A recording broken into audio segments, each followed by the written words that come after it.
สบายดีสวัสดีครับผม Hello everyone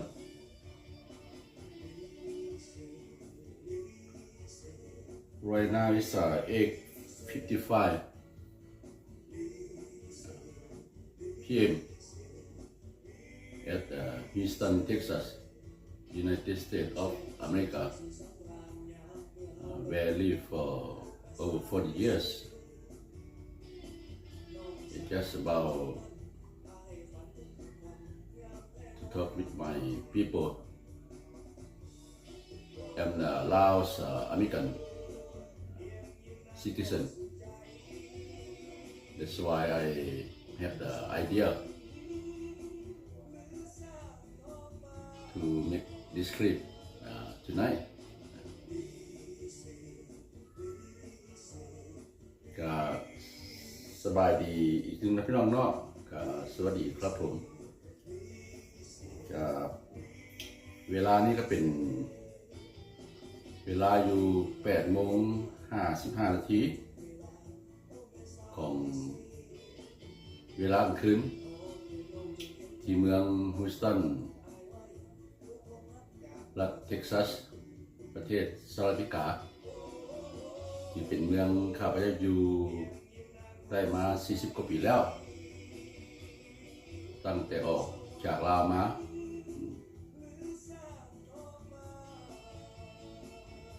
กับประเทศลาวนี่ก็สิแม่นหรือประเทศไทยนี่สิแม่นเวลามื้อเช้าเนาะก็มาเบิ่งตาม Google บอกแล้วมันว่าเลื่อนกัน12 ชั่วโมงระหว่างประเทศลาวหรือประเทศไทยกับประเทศสหรัฐอเมริกาในเขตเซ็นทรัลหรือว่าเขตกลาง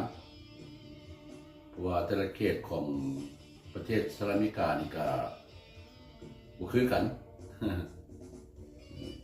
เขตอีสต์เขตเวสต์เนาะก็สิบ่คือกันก็สิเลื่อนกันออกไปประมาณ1 2 ชั่วโมงแล้วแต่เนาะก็ให้ท่านเข้าใจแต่ว่าส่วนหลายแล้วประเทศลาวประเทศไทยนั่นก็สิเดิน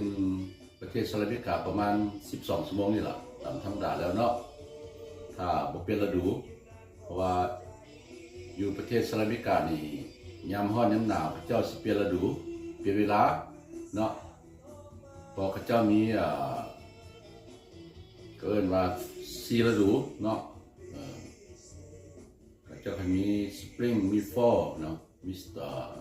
summer เนาะมี winter ซั่นนะประมาณนี้ก็เป็นเวลาเป็นอยู่ ก็คือว่าไปนอกกับ9 โมงยังแล้วก็นั่งไปนั่งมาก็คิดว่าโอ้ยเฮ็ดคลิปลมสุดพี่น้องมาฟังซะเนาะเพราะว่ามื้อนี้บ่ได้ออกไปเฮ็ดคลิปหลังจากมาแต่ประเทศลาวได้เดือนกับมื้อ1 2 มื้อนี่ล่ะเนาะก็เลยมาเงียนเห็นมิซานแน่ก็2 มื้อต่อกันแล้วเพราะว่าบ่ได้ออกไปเฮ็ดคลิปให้พี่น้องมาเบิ่งก็เพียงแต่เอาช็อตคลิปที่ว่าเคยลงเรืออยู่ใน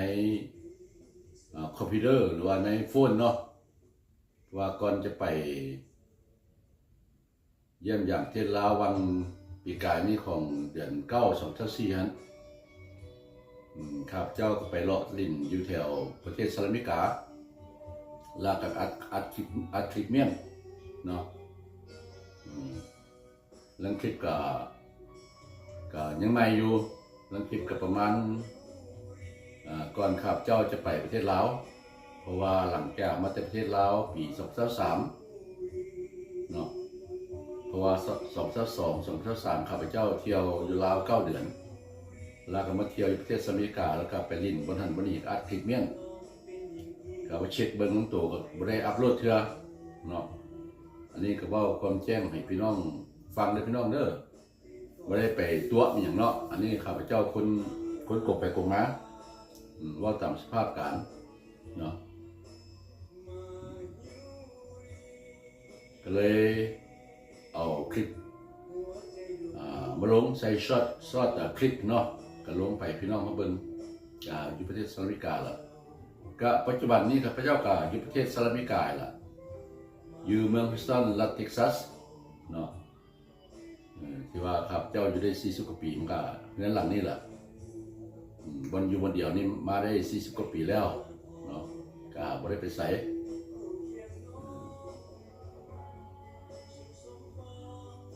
มื้อนี้ก็เฮ็ดเวียก เฮ็ดเวียกนั่นเวียกซ่านี่ล่ะเมียนหน้าบ้านเมียนทุกสิ่งทุกอย่างล่ะก็ตั้งแต่เมื่อวานนี้ก็เริ่มต้นเฮ็ดเวียกก็เลยบ่มีเวลาออกไปคลิปพี่น้องเขาเบิ่งก็เพียงเบิ่งแต่อยู่โทรศัพท์เนาะที่ว่าFC คอมมานด์มาเนาะแล้วก็เบิ่งหลายๆอย่างได้ทั้ง Facebook ได้เนาะเพราะว่าข้าพเจ้าก็เห็นตัวอย่างก็มี Facebook ก็สิขอบอกพี่น้องเลย Facebook ข้าพเจ้าก็ซื้อเดียวกับ YouTube เนาะถ้าว่าผู้ใดอยากขอเป็นหมู่หรือว่าขอเป็นFC เนาะหรือว่าคนที่ว่าเป็นหมู่กันนี่Facebook ก็ขอมาเลยพี่น้องขอมาเลยแต่ว่าข้าพเจ้าก็เบิ่งนี่หรอกบางคนก็ขอมากันแบบแพ็กกันครับหลายๆคนสู้จักเนาะก็ซื้อเดียว YouTube ซ่องซื้อข้าพเจ้ากับซ่อง Facebook อันเดียวกันพี่น้องเด้ออันเดียวกันข้าพเจ้าคนคือว่าไปละองไปมาเนาะเมื่อเฮ็ดเวียก2 มื้อก็เมียนเงินเมียนซานเมียนหลังบอกหลังบ้านเนาะก็ธรรมดาผู้ชายบ่อยู่ก็หกแดเนาะก็หกแดเพราะว่าข้าพเจ้าไปอยู่กี้นี่ก็5 เดือนไปก็ภรรยาก็นำไปวังเดือน2นี่เนาะนำไปอยู่เพียงแต่3 อาทิตย์ก็ไปเที่ยวประเทศมาเลเซียกันแล้วก็กลับมาพร้อมกันเนาะถ้าหลายๆคนเบิ่งก็สิว่าโอ้คือหรูหราแท้ไปอยู่5-6 เดือนแล้วก็ภรรยานำไปแล้วก็กลับมานํกันคือแบบบางคนก็ว่าหรูหราแท้ซั่นสิมันบ่แม่นพี่น้องเด้อข้าพเจ้าไปเที่ยวประเทศมาเลเซียก็ลูกหลานจัดให้ก็เป็นเงินข้าพเจ้าดอกเงินครอบครัวของหลานเป็นลูกอ้ายที่ว่าเพิ่นมีหน้าที่การงานดีอยู่ประเทศเฮาเนาะเงินเดือนก็สูงเพิ่นก็เทคแคร์ข้าพเจ้าล่ะรับผิดชอบทุกสิ่งทุกอย่างขอบใจกับหลานเนาะกับลูกอ้ายข้าพเจ้าก็ได้เสนอชื่อไปแล้วในคลิปก่อนเนาะทางสามารถเบิ่งติดตามได้หรือว่าเบิ่งทั้ง Facebook ข้าพเจ้าได้ข้าพเจ้าก็สิบ่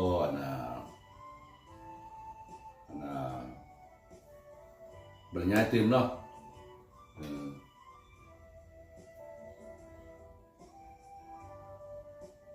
ก็เมียนเมียนซานก็คือว่าเนาะทุกเรื่องทุกซานก็ต้องได้เมียนเพราะว่าผู้ชายบ่อยู่ก็ได้เมียนเมียนซานนั่นล่ะเพราะว่าข้าพเจ้าก็เป็นคนนั่นที่เบี้ยมันนานมีภรรยาก็ไปเอาหลานซอยลูกลูกสาวถือพายอีกแล้วเดี๋ยวนี้ข้าพเจ้าก็สิมีหลานผู้ที่7แล้วเด้นี่หลานที่7แล้วพี่น้องเอ้ยอายุ68 ปีแล้วเนาะแต่หลายคนก็ว่าบ่เชื่อข้าพเจ้าว่าข้าพเจ้าอายุ68 ปีมีครอบครัวมีหลาน6-7 คนแล้วหลายคนก็ว่าเบิ่งว่าโอ้ยยัง40 กว่าปีนึงสาธุขอขอบใจมันหลาย ขอขอบใจทั้งหลายครับเจ้ากับลูกกุ๊กกับ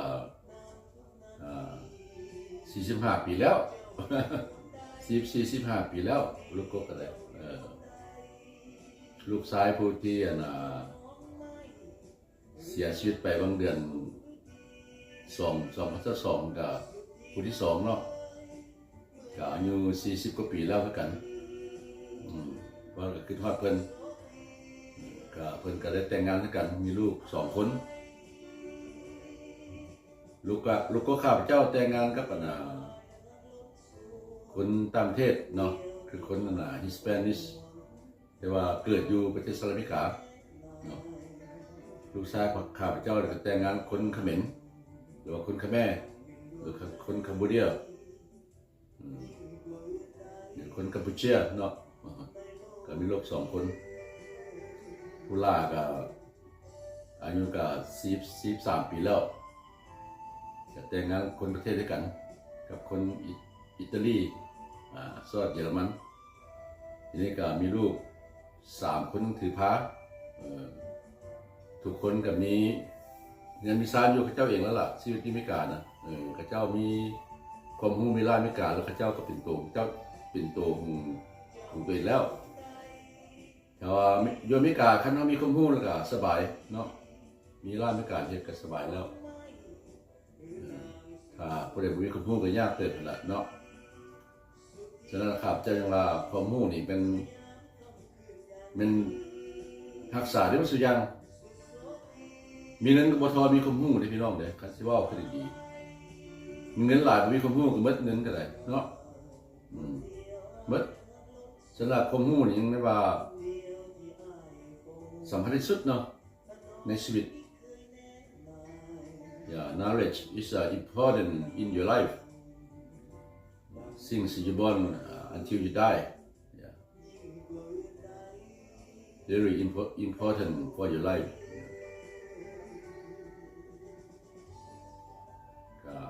ข้าพเจ้าพยายามสอนลูกสอนหลานนี่แหละจังหวะลูกหลานข้าพเจ้าก็หลายคนก็มีความรู้เนาะจะมีความรู้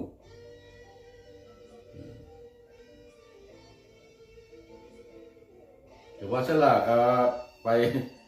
เฮ็ดคลิปให้พี่น้องเขาเบิ่งบ่ได้ก็เลยมานั่งเว้าก็สิเว้าไปทุกอย่างนั่นล่ะเนาะเมื่อยเมียนหลังบอกมื้อนี้ก็เมียนหลายอย่างอยู่ตื่นเช้ามาก็ไปเช็คเบิ่งรถชีพ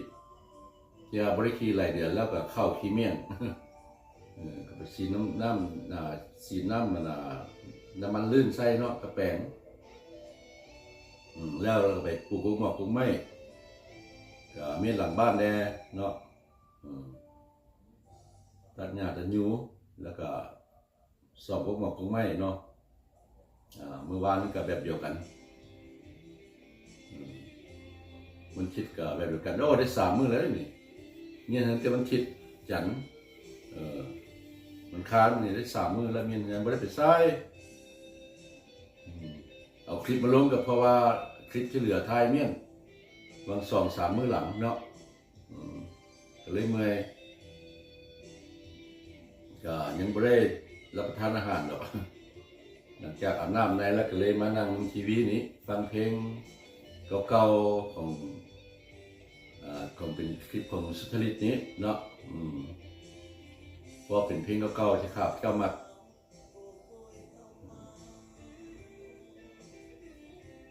ทีนี้ก็สิฮอดปีใหม่ลาวเด้นี่พี่น้องเด้อพี่น้องช่วงปีใหม่ลาวแล้วแต่ยังอีกแต่เพียง10 มื้อเนาะเพราะว่าบุญปีใหม่ลาว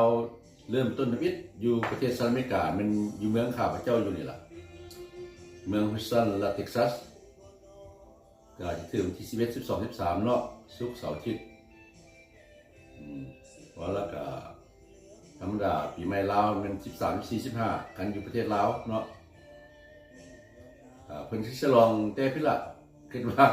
แต่11 12 13ไปพี่ละเพราะเพิ่นมันศุกร์มันเสาร์อาทิตย์เนาะประเทศลาวก็ได้เนาะก็บอกว่าประเทศลาวข้าพเจ้าไปลิ้นปีกายนี่ไปบุญปีใหม่หลวงพระบางเนาะข้าเจ้าก็ฉลองกันใหญ่เลย ปี2003ก็ครับคันที่ว่าแล้วข้าพเจ้าไปปีใหม่ลาวมันปี2023พี่น้องขอโทษเนี่ยเพราะว่าปี2024ข้าพเจ้าไปลาวในเดือน9เนาะพระเจ้าก็ฉลองกันใหญ่กันปี2023ก็10 มื้อ 10 คืนเลยเดี๋ยวนั้นก็ม่วนดีก็เวียงจันทน์นี่ข้าพเจ้าก็ปี2023ครับเจ้าก็ยังบ่ได้ลิ้นอยู่เวียงจันทน์ซ้ำเนาะ2024นี่ก็มาลิ้นอยู่ประเทศสหรัฐอเมริกาล่ะก็ม่วนดีทางสามารถเบิ่งคลิปข้าพเจ้าได้ขึ้นหลังเนาะของปี2024แต่ปีนี้ก็สิเริ่มละข้าพเจ้าก็สิเริ่มท่องเที่ยวไปลิ้นบุญปีใหม่ลาวคือกันเนาะก็เริ่มต้นจากเมืองข้าพเจ้าอยู่นี่ล่ะคือเมืองฮูสตันรัฐเท็กซัสที่สองมาก็อยู่เมืองลุยเซียนาเนาะคืออยู่นิวไอเบรียปารีสที่ว่าเป็นเมืองที่คนลาวอยู่หลายก็เป็นบุญปีใหม่ที่ใหญ่ของลาวและบุญที่สามที่อยู่เมืองดัลลัสฟอร์ตเวิร์ธเนาะคือซักกิโนอันนี้ก็เป็นบุญใหญ่กันข้าพเจ้าเคยมีคลิปแต่ละวัดท่านสามารถติดตามได้แต่ว่าปีนี้ข้าพเจ้าก็บ่พลาดดอกต้องได้ไป ต้องได้ไปเนาะก็ยังบ่ขออีกแสดงมือก็ฉะนั้นล่ะข้าพเจ้าจึงว่าเมียนเฮือนนิสานบุญปีใหม่ไว้ก็เงินบ่ใหญ่หรอกก็3 นอน 2 น้ำเนาะก็ซื้อไว้จะดุลแล้วล่ะก็บ่ได้จ่ายเพย์เมนต์ดอกบ่ได้จ่ายนั่นดอกก็ซื้อเอาจะดุลแล้วเนาะเพราะว่าสมัยนั้นข้าพเจ้าก็เหตุการณ์2 จ็อบก็ตอนนึงทำคำก็ซื้อเอาเลยเนาะก็สิบ่บรรยายหลายเรื่องชีวิตก็ได้เนาะก็บรรยายมาหลายแล้วเริ่มต้นจากผู้หลักข้าพเจ้าเกิดอยู่บ้านประจันเมืองจันทบุรีแขวงจันทน์เนาะก็อยู่หันจนใหญ่ไปแต่งงานมาก็ไปอยู่หลายบ้านก็มาอยู่บ้านประจันเมืองจันทบุรีเนาะ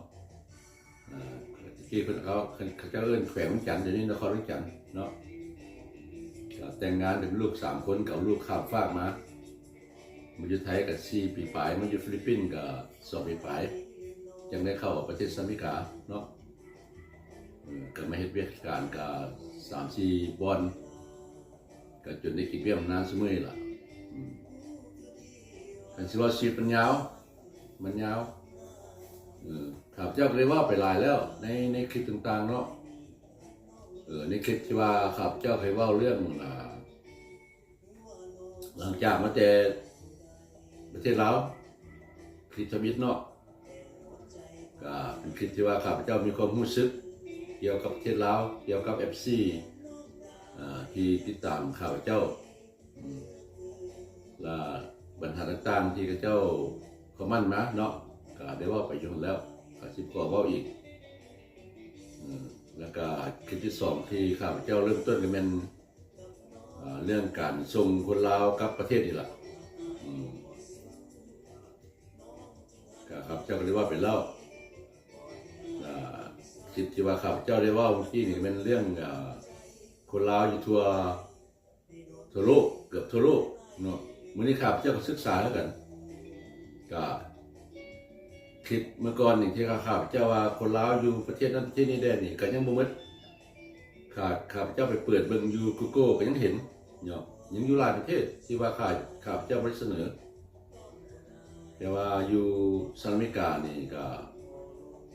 คือว่าล่ะมี240,000 คนบ่ได้ล้านคือบางคนคิดนะพี่น้องเด้อคนลาวที่อยู่หลายชุดนี่แม่นประเทศสหรัฐอเมริกาล่ะเนาะก็อยู่ฝรั่งอยู่ออสเตรเลียอยู่ญี่ปุ่นอยู่ออสเตรเลียเนาะข้าพเจ้าก็เสนอไปแล้วเนาะทางเอเชียก็สิงคโปร์มาเลเซียสิเนาะอินโดนีเซียสิเวียดนามเนาะกัมพูชาสิเนาะบางประเทศเนี่ยก็หลายอิตาลีก็มีข้าพเจ้าก็มาข คนกว้างนี่ล่ะยังอยู่หลายประเทศ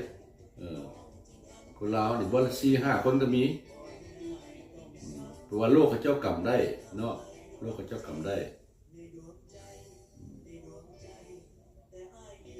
แต่ว่าอันน่ะคนลาวคือเดี๋ยวนี้มี7 ล้านปลายเนาะสมัยกี้มี3 ล้านปลาย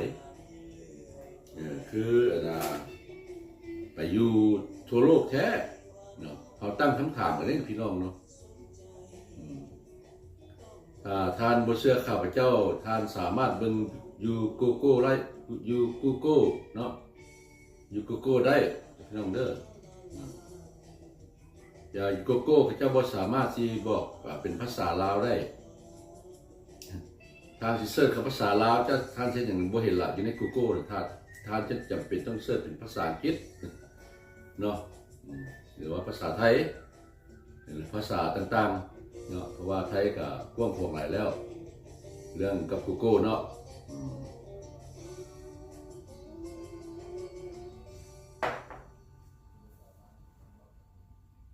ว่าลาวนี่ก็สิยัง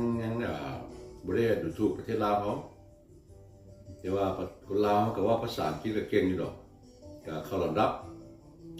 ทางจะได้ยินเนาะการแข่งขันภาษาอังกฤษว่าผู้ใดฮู้หลายเก่งหลายเนาะทางจะได้ยิน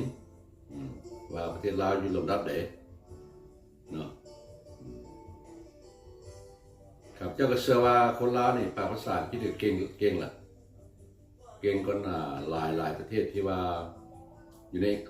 เอเชียเขาเนาะ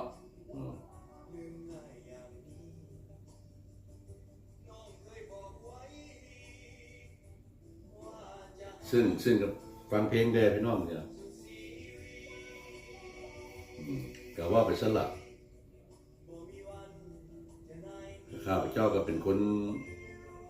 ลาวมีกันนี่แหละสันสัตว์มีกันเนาะแต่ว่ายังเป็นเสื้อชาติลาวอยู่ก็ยังหาประเทศชาติเฮาเก่าล่ะก็ไปเยี่ยมยามประเทศกัน40 กว่าเทื่อแล้วถ้าไผบ่ได้เบิ่งคลิปหลายๆคลิปครับเจ้าเว้าเนาะก็ไปเยี่ยมบ้านนี่ก็18-19 เทื่อแล้วบางเทื่อก็ไปผู้เดียวได้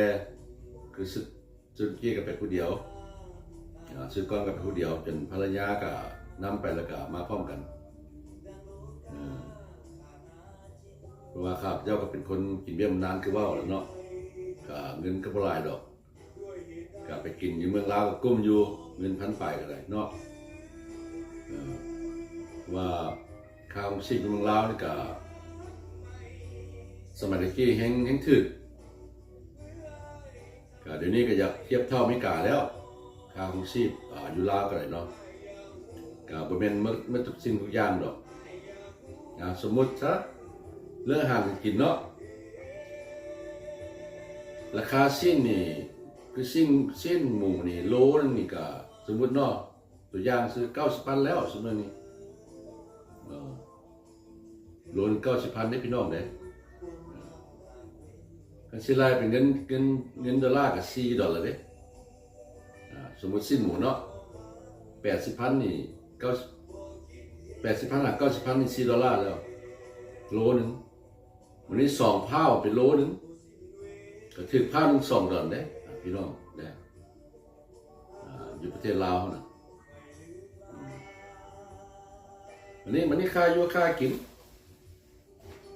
ไล่ชิ้นหมูมาแล้ววันนี้ไล่อาหารตัวอย่างซะเป็นเฟอสิเนาะเป็นข้าวเปียกว่าตัวอย่างซื่อเนาะข้าวเปียกก็ถ้วยนึง30,000 กีบเนาะ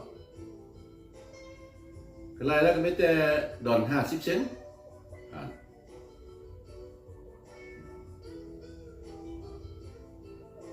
วันนี้คันเฟออยู่เมืองลาวข้าวเปียกอยู่เมืองลาวยังน้อยก็ข้าวเปียกนี่$5เลยเนาะเดี๋ยวนี้บ่ได้ซ้ำเฟอนี่ดิอย่าฮอด$10ละอยู่อเมริกายังน้อย$7-8ละคือเมืองข่าวเจ้าได้อยู่$7-8คันแถวเหนือนี่บ่ได้ละเฟอถ้วยนึง10 กว่า$ละเอาบัดนี้มาเปรียบเทียบสิ้นราคาเท่ากัน แต่ราคาอาหารมันลื่นกันหลายเอาทางเงินบ่ครับเจ้าเงินอยู่เด้เงินอยู่เด้เพราะว่าประเทศลาวเป็นประเทศที่ว่า poor country เนาะแต่ใดมาเป็นประเทศที่ทุกข์ยากแต่ใดมาได้พี่น้องในประเทศลาวนี่หลังจากนั้นประเทศไทยน่ะเป็นประเทศกำลังพัฒนากันเปรียบเทียบเขาเปรียบเทียบเป็นหลายเปรียบเทียบระหว่างลาวกับไทยเนาะบ้านพี่เมืองนอกเขาจะเอิ้นเนาะถ้าบ่เปรียบเทียบซะสิงคโปร์มาเลเซียเวียดนามอย่างเนาะเขาเปรียบเทียบแต่ประเทศไทยกับประเทศลาวระยะนั้นครับเจ้าก็เห็นหนังสืออยู่ว่าประเทศลาวนี่กับประเทศไทยนี่ลื่นกัน50 ปีความเจริญน่ะสมัยนั้นเด้ว่าไทยกำลังพัฒนาประเทศลาวนี่กำลังเป็นประเทศที่ทุกข์ยากpoor country เนาะกับ developed country สมัยครับเจ้าเฮียนก็เลื่อนกัน50 กว่าปีความเจริญเดี๋ยวนี้พระเจ้าสันนิษฐานว่าโอ้เดี๋ยวนี้เลื่อนกัน30 กว่าปีแล้วส่วนลาวนี่จะพัฒนาไปเทียบไทยได้นะนี่ความจริงเลยพี่น้องเด้อเขาบ่ได้ว่าดูถูกประเทศชาติลาวเขานี่ระหว่างประเทศลาวประเทศไทยนี่ลื่นกัน30 ปีว่าอยากลาวนี่อยากให้เทียบเท่าประเทศไทยเนาะนี่อีก30 ปีจะว่าลดลงมาเหรอเมื่อก่อน50 ปีทีนี้เหลือ30 ปีกันไปเพราะว่าลาวพัฒนาหลายอันนี้ครับเจ้าเบิ่งอยู่ Google พี่น้องเด้อ Google ครับเจ้าเบิ่งมันนี่ล่ะก็เบิ่งบางว่าเฮ็ดเวียกแล้วก็นั่งอยู่นั้นล่ะบ่ได้ไปไสเนาะ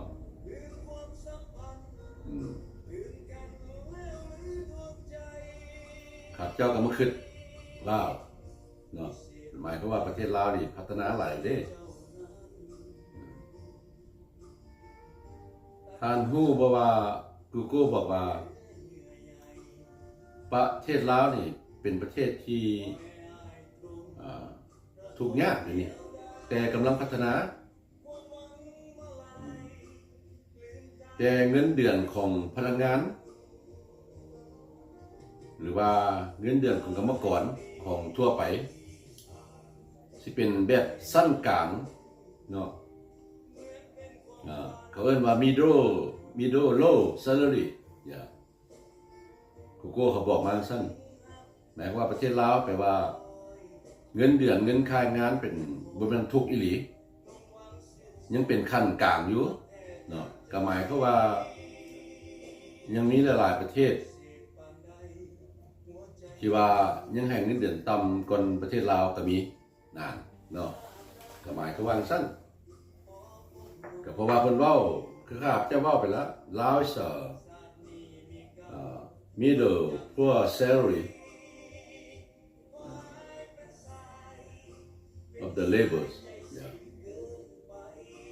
ว่าเป็นเงินที่ว่าเงินเดือนขั้นต่ำขั้นกลางเนาะที่ให้กับประชาชนอันนี้ความจริงคันกูโก้ตัวกับขับเจ้ากับตัวต่อเนาะว่าขับเจ้าว่าไปก็มีมูลความจริงตามพื้นฐานของเพิ่นบันทึกเมียนเนาะคือตัวอย่างแล้วนี่ลาวอยู่ประเทศสหรัฐอเมริกา250,000 คนลาวเป็นอพยพได้พี่น้องเนี่ยที่ว่ามันอยู่ต่างประเทศนี่เขาบอกว่าแต่1965คนลาวมาก่อนมาเรียนหนังสือแล้วอยู่เลยแต่ว่าคนลาวเริ่มอพยพมานี่1970เนาะ580 70-80นี่ก็เริ่มอพยพมาแล้วมาอยู่ประเทศอเมริกานี่แต่ว่ามาเปรียบเทียบนี่ครับเจ้าไปเบิ่งอยู่ Google เดี๋ยวว่าคนไทยมาอยู่ประเทศอเมริกานี่300,000 กว่าคนคนลาว250,000เนาะคนไทย330,000 ข้าพเจ้าบ่ได้เบิ่งดอกเวียดนามเขมรหรือว่าจีนซะเนาะข้าพเจ้าบ่ได้เบิ่งที่ว่ามันอยู่ประเทศสหรัฐอเมริกาเพราะว่าคนมาอยู่ประเทศสหรัฐอเมริกาทั่วโลกมาอยู่นี่พี่น้องทั่วโลกเลยเข้ามาอยู่ประเทศสหรัฐอเมริกานี่ข้าพเจ้าไปตลาดตัวนี้นี่เสียงล้มกันนี่ข้าเจ้าก็ต้องลบภาษาข้าเจ้าเนาะคือเฮานี่ล่ะคันไปพ้อกันก็รู้แต่ภาษาลาวเนาะข้าเจ้าคือกันแต่ว่าข้าพเจ้าฮู้อยู่ว่าจำแนกได้คนจีนคนเวียดนามหรือว่าคนญี่ปุ่นหรือว่าคนเกาหลีข้าพเจ้าแยกได้เพราะว่าข้าพเจ้าฟังสำเนียงข้าพเจ้าสิฮู้เนาะหรือว่าพวก Middle East ว่าข้าพเจ้าฮู้ดีบ่แม่นเป็นคนมีknowledge หรอกบ่แม่นคนเป็นมีความรู้หรอกแต่ว่าฟังออกเนาะ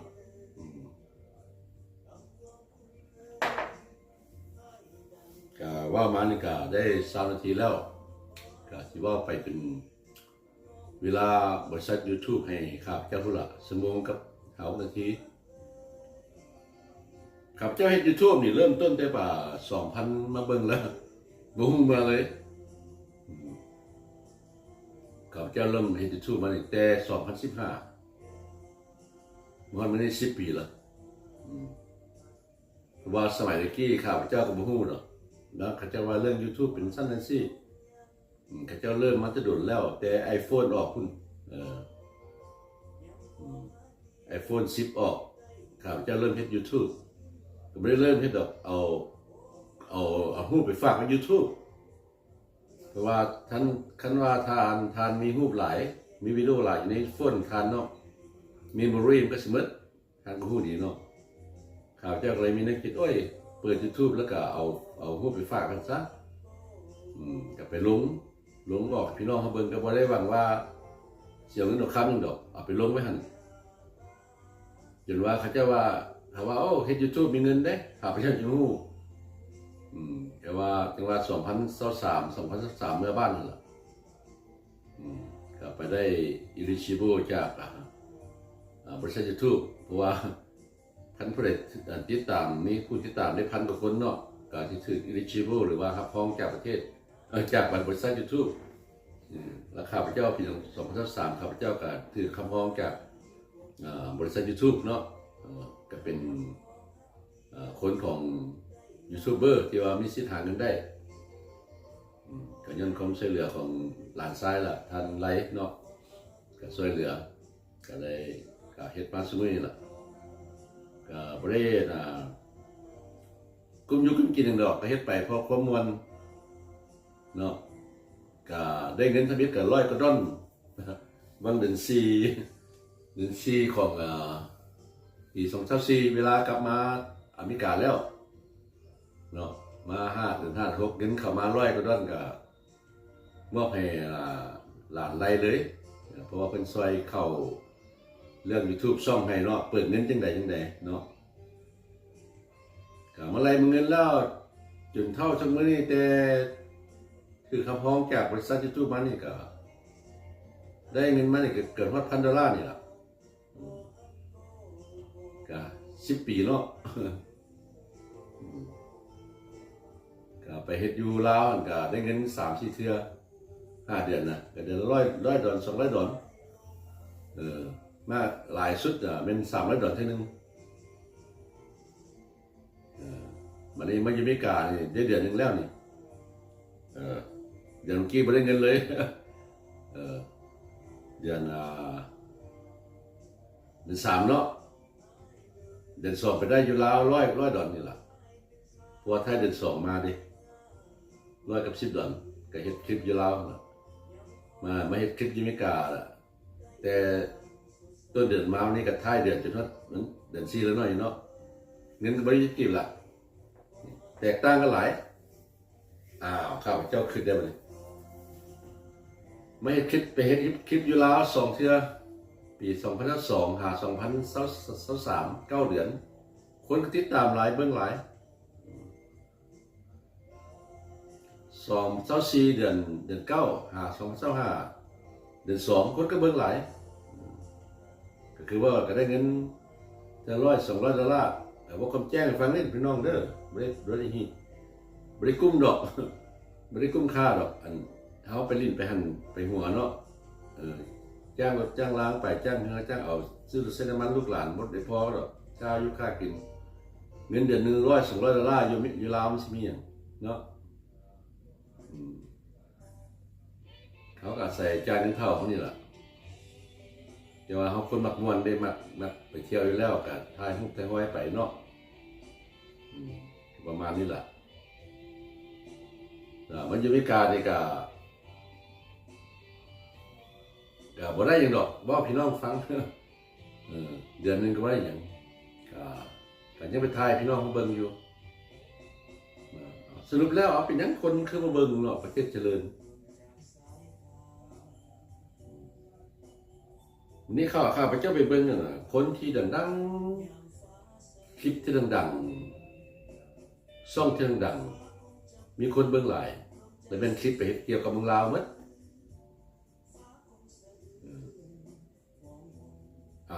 ก็หมายว่าประเทศลาวนี่มีโลกนี่คือมากเบิ่งตัวซั่นเนาะถึงว่าสิเป็นประเทศทุกข์ยากประเทศด้อยพัฒนาคนก็เข้าไปหลายคือข้าพเจ้าว่าเดี๋ยวนี้เขามาตั้งคำถามกันว่า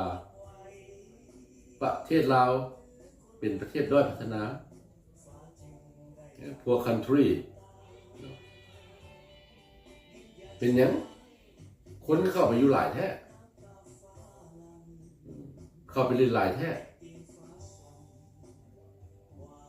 เข้าไปเฮ็ดการค้าหลายแท้คือสมัยละคนเข้าไปเฮ็ดการค้าประเทศลาวนี่บ่เป็นน้อย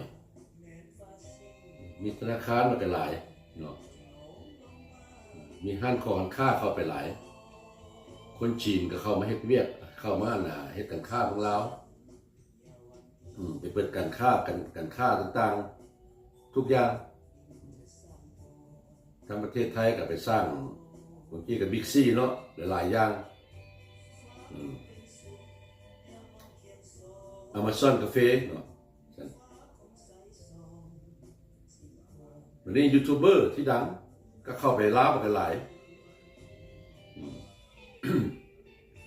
ตัวอย่างที่ช่องดังเนาะ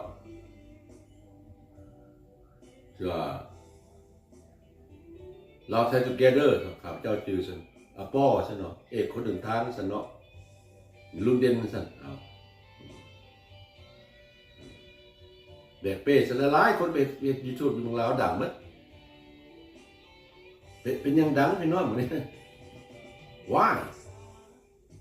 the most YouTuber went to Laos to make the clip and become the famous for anybody in the country in the world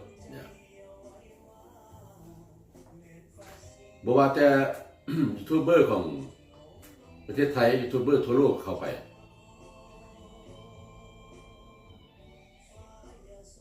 เพราะว่าข้าพเจ้าก็เรียนได้เบิ่งว่าอีสานนี่ก็เจ้าดอกแต่ว่าข้าพเจ้าก็เรียนเนาะว่าข้าพเจ้าก็คนกินเบียมนางก็ติดตามเด้ยามอยู่ลาวก็เปิด YouTube เบิ่งบ่แม่นแต่สิเฮ็ดแต่ของตัวดอกก็เบิ่งของหมู่คือกันเพราะว่าคนดังๆซุมื้อนี้เขาเจ้าบ่เฮ็ดหลายคือข้าพเจ้าเฮ็ดแต่2015พุ่นก็โดยบังเอิญสิดอกเพราะลูกสาวก็ว่าโอ้ยพ่อเอ้ยเฮ็ดหยังอิสตุเลตthey do เพราะว่า2015เพราะว่าiPhone 7 หรือ 8ขาก็ออกมาเนาะประมาณนี้แหละแต่ว่าเขาเจ้าเฮ็ด YouTube นี่บริษัท YouTube ออกมาแต่ iPhone 1พุ่นล่ะลูกก็ว่าโอ้ย too late that's too late you don't have to do that แต่ว่าข้าพเจ้าก็สู้เองข้าพเจ้าก็ได้จนได้eligible จากบริษัท YouTube น่ะก็คือเนาะหลายๆยูทูบเบอร์เข้าไปลาวดังนักพี่น้องดังอยู่ดีเลยบางคนก็อยู่ลาวเลยก็เป็นว่าภาษาลาวหรอกเขาเจ้าก็ว่าภาษาเขาเจ้าล่ะ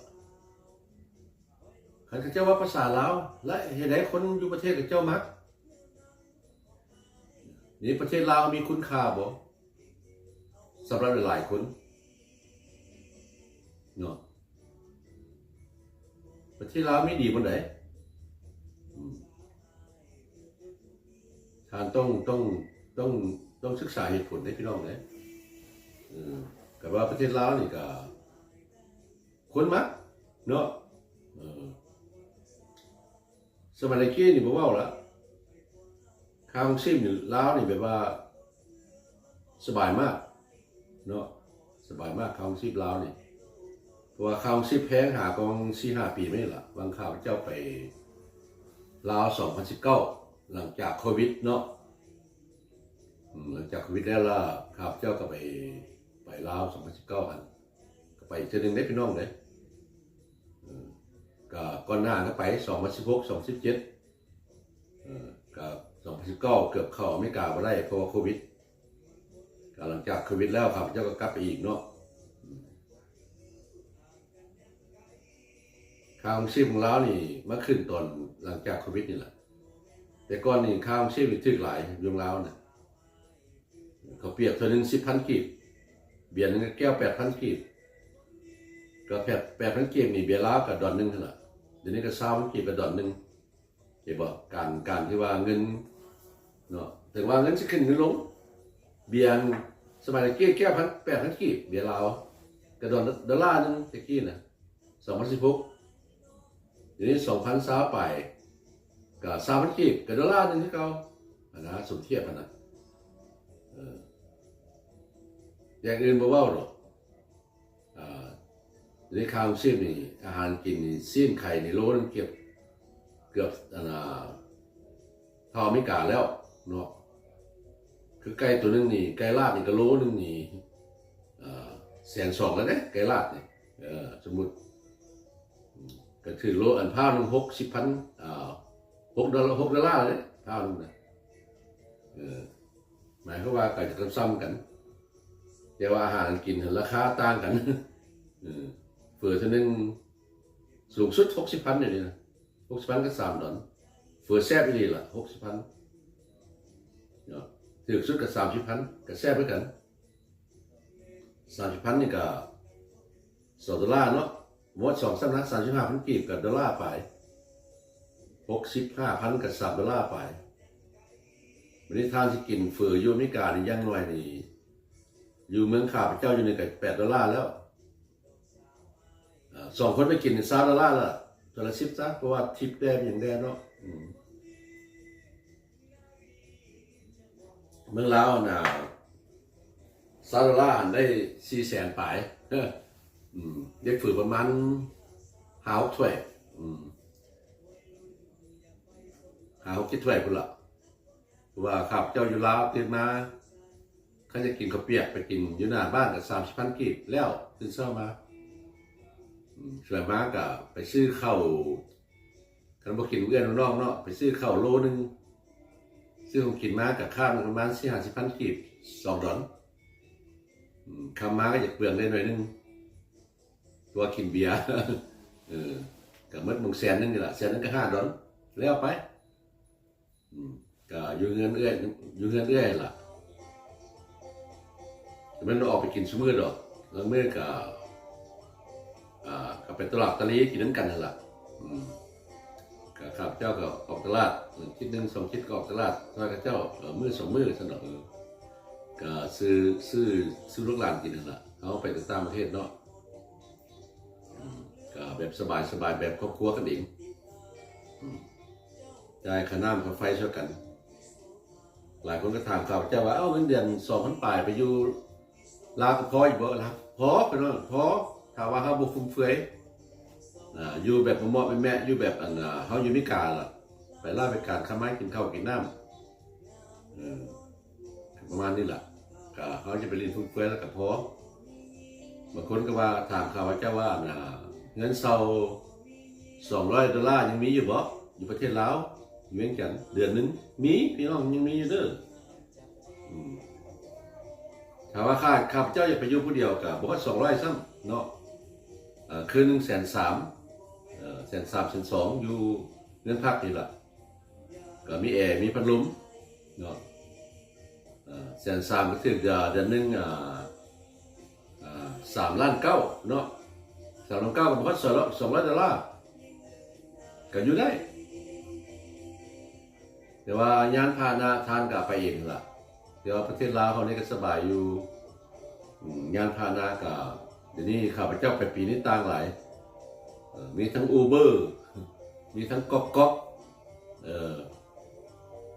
Uber กับ Uber กับสีเขียวข้าเจ้าไล่เป็นไม้บอกล่ะก๊อกก๊อกข้าเจ้าก็ไล่เป็นเป็นเที่ยวแต่ว่าถ้ามีคนแชร์กันหลายก็สบายนี่การคมนาคมอยู่ลาวนี่สบายพี่น้องสบายหลายเพราะประเทศลาวเป็นประเทศที่บ่ใหญ่เนาะทางสามารถขี่รถเมล์ได้สิไปต่างแขวงก็ขี่รถ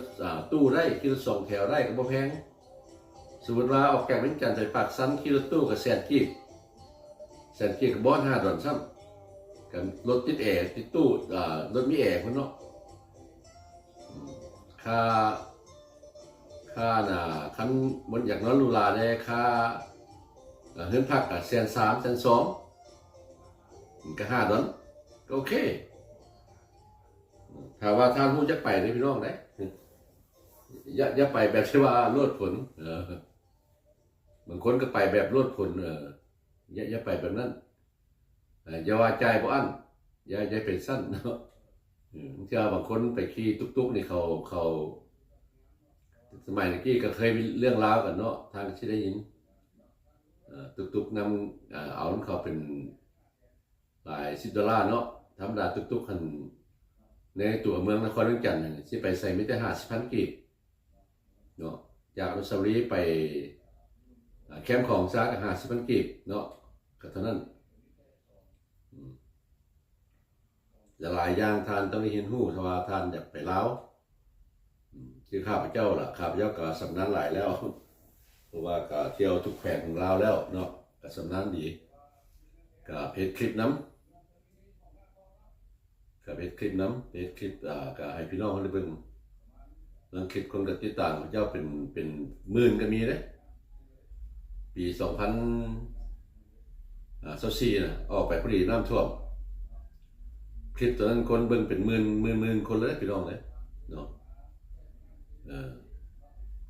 เจ้าข้าพเจ้าก็ว่าภาษาอังกฤษแด่ว่าภาษาลาวแด่ก็มี3-4 คนล่ะบ่อยากข้าพเจ้าว่าภาษาอังกฤษเนาะประมาณนี้แหละข้าเจ้าบ่อยากให้ข้าพเจ้าภาษาอังกฤษเรื่องหยังเพราะว่าข้าเจ้าบ่เข้าใจเนาะข้าเจ้าบ่เข้าใจภาษาอังกฤษว่าข้าพเจ้าเว้าหยังนะก็บ่มีปัญหาหรอกพี่น้องก็เหมือนภาษาเฮาเนาะเจ้าก็ว่าผิดไปแด่แต่คนลาวแท้ๆก็ยังมีผู้หนึ่งว่าบ่เข้าใจภาษาลาวข้าพเจ้าเว้าซะดิไม่ล่ะก็ออกข่าวจับดีแล้วว่าทุกคนเข้าใจบ่คนผู้นี้เว้าภาษาลาวพวกเจ้าเข้าใจบ่ว่าซะดิออกความผิดบางซั่นข้าพเจ้าบ่ได้คัดค้านนี่ดอกคือเว้าซั่นเนาะแต่ว่าถ้าเป็นคนลาวข้าพเจ้าเว้าภาษาลาวเนาะก็สิมีผิดพลาดอยู่บางทีคำเว้าของข้าพเจ้าก็หรือมันซับคือท่านฟังข้าพเจ้าเว้าล่ะก็แบบนี้แหละกับเรื่องแก้มอย่างดอกก็มันอยู่อเมริกา40 กว่าปีแล้วเดี๋ยวนี้ใครได้แล้วนี่ใครว่าภาษาลาวนี่ก็โอเคแล้วแต่สมัยตะกี้ไปว่าภาษาอังกฤษพระเจ้าเหตุการณ์เนาะเราจะเรียกว่าภาษาอังกฤษพระเจ้าดิปู่ป่าแล้วแล้วคนบริมาเฮียนมาตบมาฮอดปีเหตุการณ์รถเนาะการต่อสู้มีหลายพี่น้องมีหลายชีวิตนะแต่บางคนยังไม่ได้กลับบ้านสมัยนะย้อนบ่ฮู้ภาษามากับประเทศการก็ไปเฮ็ดสวนเฮ็ดไทยน้ำปลาส้นก็อยู่ไปบ่ฮู้ว่าทางที่ไปขึ้นยนต์ไปแบบใดที่เมืองลาวแบบใดพุ่นบางคนลาวนะบางคนบ่ได้เมืองบ้านนี่50 กว่าปีแล้ว ราะว่าข้าพเจ้าไปเที่ยวเมืองลาวแล้วก็โอ้ยฝากหาพี่น้องหาลุงหาป้าหาอ้ายให้น้องเด้ออยู่รัฐนั่นรัฐนี่เราเคยมาบ้านจักเทื่อนะก็เป็นนั่นแหละ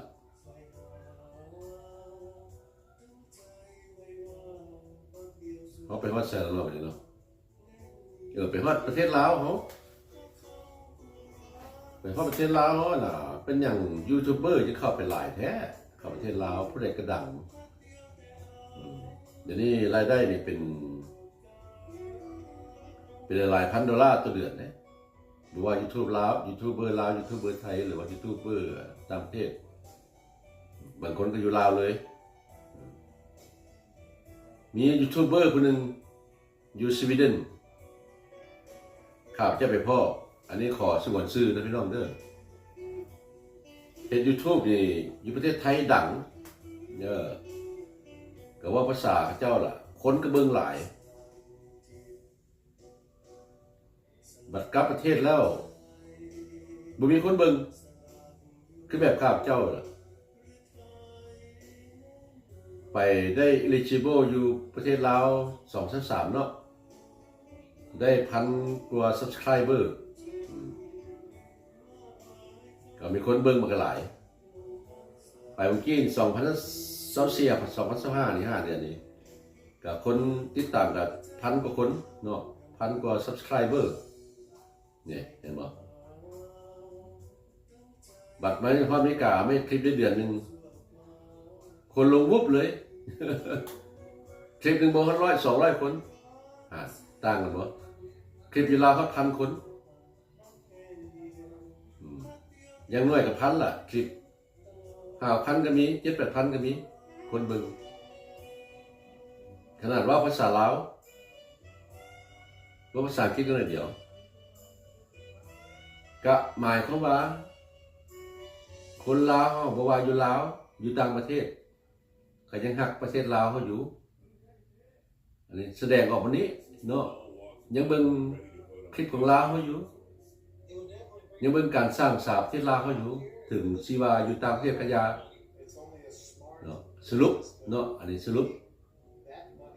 การสิแม่เพราะว่าคือข้าพเจ้ามีคลิปอยู่ไม่กล้าล่ะข้าเจ้าสิเบิ่งไปเฮ็ดหยังเพราะว่าข้าเจ้าก็อยู่พี่แล้วเด้ข้าเจ้าให้ความสนใจกับประเทศเฮาไปละเนาะหมายความว่าคนลาวยังฮักบ้านเกิดเมืองนอนหลายเพราะว่าข้าพเจ้านี่มีคลิปหลายอยู่ประเทศลาวเนาะหลายคอมเมนต์นี่ดีๆเบิดจากคนลาวอยู่ต่างประเทศเนาะคนลาวต่างประเทศให้คอมเมนต์ดีๆเบิดผู้ใดก็บางสิมานี่ครับจะเป็นเรื่องการก่อสร้างหรือว่าการก่อสร้างตามอยู่ประเทศลาวคลิปนี้คนเบิ่งหลายคนอยู่ต่างประเทศคือฝรั่งที่อยู่หลายๆประเทศเนาะมีคนอยู่ฝรั่งล่ะพอจะครับเจ้าลงคลิปการก่อสร้างเม็กซิโบกูแล้วล่ะเด็กน้อยอายุ 30-40 ปีก็มักขอบใจเด้อที่ถ่ายทำให้เบิ่งหรือว่าอย่าลุงเอ้ยอันนั้นเอ้ยบ่าวเอ้ยไปถ่ายบ้านนั้นให้เบิ่งแหน่ครับเจ้าก็ไปเลยไปถ่ายก็เจ้าขอบใจมาเพราะว่าบางคนบ่ได้เมื่อบ้านนี่ยังบ่ได้เมื่อบ้านมื้อ2แล้วกับเยี่ยมบ้านซึ่งนี้ยังบ่ได้เมื่อนะบางคนน่ะยังบ่ได้เมื่อบ้านเขาก็มีซั่นล่ะเมื่อได้พี่น้องเด้อเมื่อบ้านเขาสิแย่บ่ได้ก็อย่าขอได้ไปเบิ่งบ้านเกิดเบิ่งเมืองเขาก่อนเขาสิเมื่อชีวิตจากโลกนี้ไปเนาะก็ขอเข้าไปเบิ่งประเทศชาติบ้านเมืองล่ะเขาบ่ต้องเว้าเรื่องการเมืองเว้าเรื่องญาติพี่น้องเขาล่ะเรื่องไอ้น้องเขาอย่าไปย่านว่าเฮาเมื่อละพี่น้องเขาสิห่มกินเฮามีหยังอย่าไปย่านซั่นข้าเจ้าก็ออกให้ความมาแล้วขอจะอยากเห็นหน้าเห็นตาให้เอื้อยให้น้องให้ลุงให้ป้าหรือว่าเอื้อยน้องกันล่ะกลับประเทศไปร่วมชีวิตกันก่อนสิจากโลกนี้ไปเนาะอันนี้ว่าของจริงผู้ใดก็เฒ่าแล้วก็ไปร่วมชีวิตกันล่ะว่าชีวิตอยู่พี่เขาก็มีครอบครัวแล้วเนาะ อยู่ทางบ้านเขายังมีพ่อแม่มีลุงป้ามีน้องมีอ้ายเนาะก็อยากให้เมื่อล่ะบ้านเขาจะเป็นยังไงก็ความเจริญก็หลายเติบละเขาบอกว่าเรื่องการเมืองอะไรพี่น้องเรื่องว่าเรื่องการเมืองเหมือนคนว่าจะไปให้หนังประเทศลาวเป็นประเทศจีนแล้วก็หลายคนก็ว่าต่างกันเนาะบางคนก็ว่าหนีมาจากประเทศลาวก็ย่นประเทศคอมมิวนิสต์ละย่นทุ่งกระดาวอะไรถูกจะได้หนีจากประเทศบางคนก็ว่าเช่นอันนี้ก็แล้วบ่ต้องเรียนการเมืองคันสิว่าอีหลีนี่คันบ่มีทุ่งกระดาวมานี่เฮาก็บ่เห็นอเมริกาซ้ำบางคนนี่เจ้าประเทศก็ย้อนหยังย้อนทุ่งกระดาวนั่นล่ะจังนี่ออกจากประเทศพาครอบครัวมาจะว่าลูกเต้ามีชีวาอยู่ประเทศสหรัฐอเมริกาก็ย้อนว่าทุ่งกระดาวล่ะเฮาก็บ่ต้องไปเว้าเรื่องการเมืองเนาะเพราะว่านี่อยู่ประเทศสหรัฐอเมริกานี่เขาเจ้าก็เอาทุ่งกระดาวมาใส่แล้วทางเช่นบุญปีใหม่ลาวแต่ละรัฐเนาะก็มีทุ่งสามหัวทุ่งกระดาวเนาะทุ่งวงเดือนวงเดือนซะเหมือนกระดาวทุ่งวงเดือนเจ้าก็ว่ากระดาวเป็นของเวียดนามเนาะทุ่งวงเดือนแถวคือสั้นล่ะพี่น้องอย่าไปคิดเครียดขมอย่าไปคิดอันนี้อย่างตี้หรือว่ากับรัฐบาลระบอบใหม่อย่างนี้อย่าไปคิดอันตี้มันสมัยแล้วเขาเท่าแล้วเนาะเขาเท่าแล้วไม่ต้องไปคัดค้านหรอกเขาใช้ชีวิตเขาเจริญมือไปแล้วก็แล้วถึงว่าเขาอยากได้ประเทศเราคืนนี่เป็นสร้างหัวมันก็ไม่ได้ดอกเด็ดขาดไม่ได้ดอกเพราะว่าทุ่งวงเดือนปิวอยู่ซาปาซาดเลยทานมั่งซาปาซาดไม่ได้ดอกเนาะอันนี้คันว่าแล้วคันต่ำผู้ใดก็ขออภัยน้ำพี่น้องเด้อคันต่ำผู้ใดก็ได้เนาะขออภัยน้ำเจ้าก็ท่องเที่ยวอเมริกาเจ้าหลายข้าวเจ้าก็ไปผู้เดียวล่ะท่องเที่ยวทัวร์สหรัฐอเมริกานี่นะก็เข้าบ้านเข้าเมืองก็ไปหาพี่น้องล่ะเขาหมู่เขาคู่ก็ไปแล้วจะไปคลิปแดงเนาะแต่เป็นคลิปน้ำประมาณนี้แหละก็บ่มีปัญหาหรอกพี่น้องเนาะก็บ่มีปัญหาหรอกเปิดทีวีฟังเพลงเมียนก็มีข่าวได้หน่อยนึงวิ่งเนาะ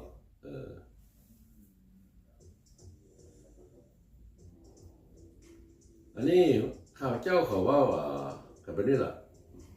เรื่องการเมืองเขานี่แหละอย่าไปถือแล้วก็แล้วอันเพิ่นบ่ให้เขาเข้าประเทศถึงบ่ต้องย่านหรอกมีแต่13คนหั่นสมัยกี้เนาะแต่ทักษิณยังเข้าประเทศได้เนาะทักษิณนี่ถืออันตี้ไว้กับประเทศไทยจักปีแล้วเนาะสมัยเรายังเข้าได้เอาอย่าไปย่านพี่น้องอย่าไปย่านอย่าไปย่าน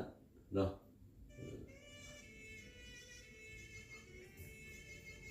คือข้าพเจ้าเราก็เที่ยวลาว18-19เที่ยวแล้วเนาะ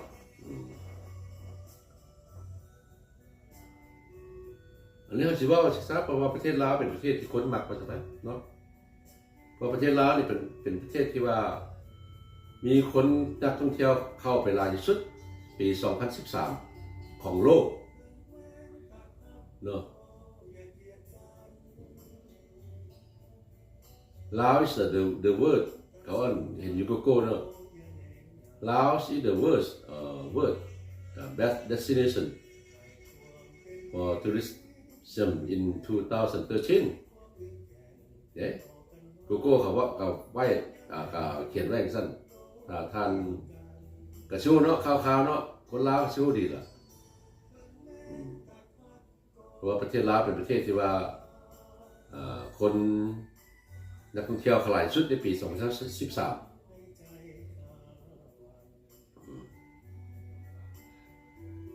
บางคนก็เมื่อแล้วก็ว่าจักสิไปประเทศลาวบ่มีหยังก็มีบางคนก็ออกปากซั่นเข้าห้องน้ำก็ยากฮ้อนก็ฮ้อน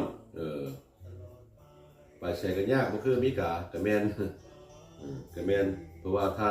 นมาอยู่ประเทศอเมริกาแล้วทานก็เรื่องดีครับเจ้าก็เรื่องดีครับเจ้าไปนี่ดำเลย เอื้อยจนเอื้อยจนอีตัวตนมาจังได๋ก็แลแล้วว่าไปขี่รถจักรเลาะถ่ายรูปเฮ็ดให้แนวมักนะพี่น้องเนาะครับเจ้ามักซั่นไปลิ้นไปหัวมักถ่ายรูปถ่ายหอยก็ถ่ายลงแดถ่าย YouTube แด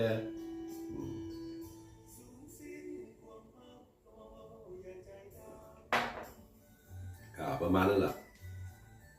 นี่ก็ทยอยเข้ามาแล้วก็หลายๆคนที่ว่า FC เก่า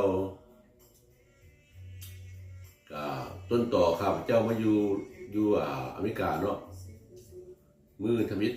มาฮอดอเมริกากับคุณชิรวัตรเนาะคือคนไทยสิอยู่สุพรรณบุรีแล้วก็ติดตามทุกคลิปก็ขอบคุณครับคุณชิรวัตรติดตามทุกคลิปพี่น้องเนาะนี่ก็ทยอยมาแล้ว2-3 คนจากเมืองไทย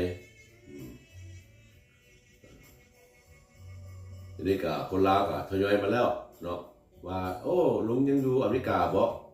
หรือว่าอยู่ลาวอยู่เนาะจะมี FC คนนึงที่เอิ้นขับจะลุงอยู่เมืองลาวแล้วลุงยังติดตามอยู่เด้อขอบใจน้ำแล้วมีคนนึงก็บุญมี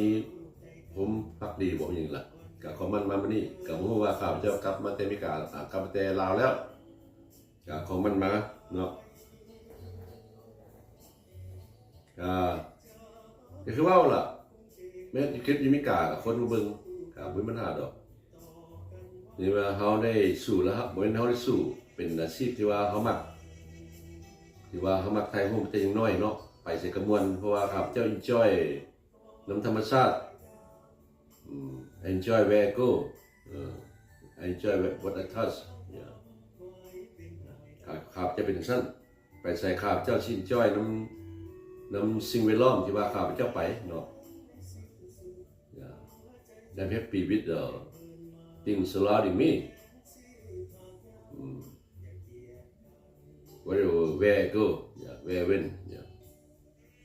that's why I'm happy with my life because I'm the retired person enjoy what I'm doing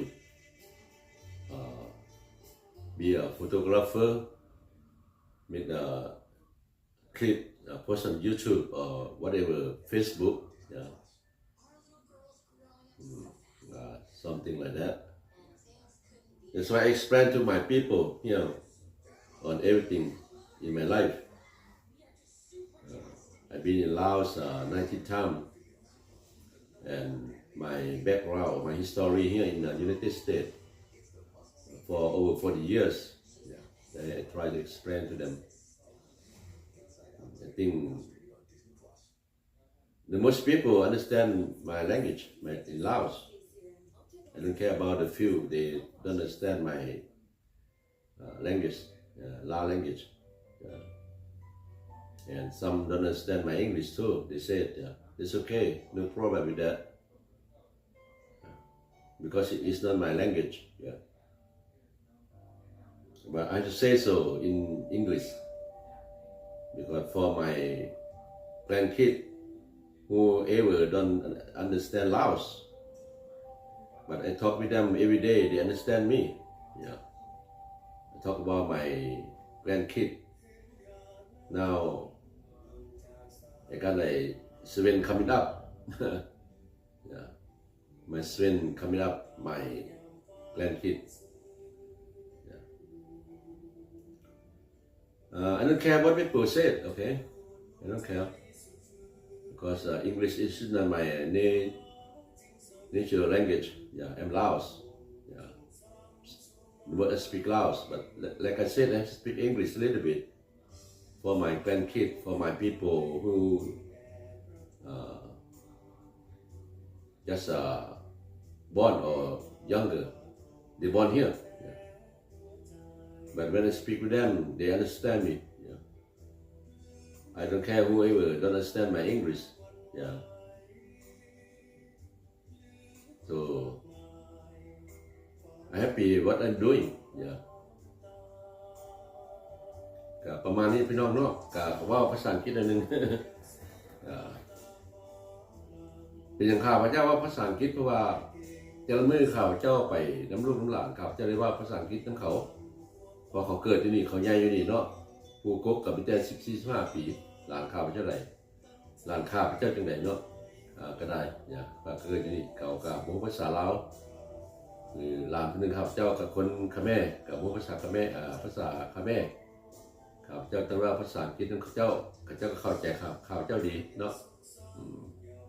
ถึงจะข้าพเจ้าว่าผิดข้าพเจ้าก็ขอโทษนะgrandpa ว่าผิดข้าพเจ้าว่า no problem no problem grandpa เนี่ยข้าพเจ้าก็ไม่ได้ถือสาเนาะก็มี 2-3 คนละถือสาข้าพเจ้าก็คิดว่าทางก็สิมีความรู้สูงเนาะมีเงินเดือนหลายผู้ที่ว่าตีเตียงข้าพเจ้าว่าบ่เข้าใจภาษาอังกฤษข้าพเจ้าคั่นเนาะผู้นึงมันมีผู้เดียวว่าบ่เข้าใจภาษาลาวข้าพเจ้ามันบ่เข้าใจดอกto understand ข้าพเจ้าว่าข้าพเจ้าก็ว่าแบบนี้ ตลอดมาเนาะก็ว่าแบบนี้ตลอดมาบางทีก็สิเว้าลืมคืนได้หน่อยนึงลืมคืนเนาะว่าข้าพเจ้าใช้ชีวิตในอเมริกาซุมื้อเลยพี่น้องเนี่ยไปตลาดตรีกับว่าภาษาอังกฤษนำเขาเนาะเช่นจังได๋บางทีก็ลืมไปได้ภาษาลาวก็บ่เว้าหรอกก็ประมาณนี้ล่ะ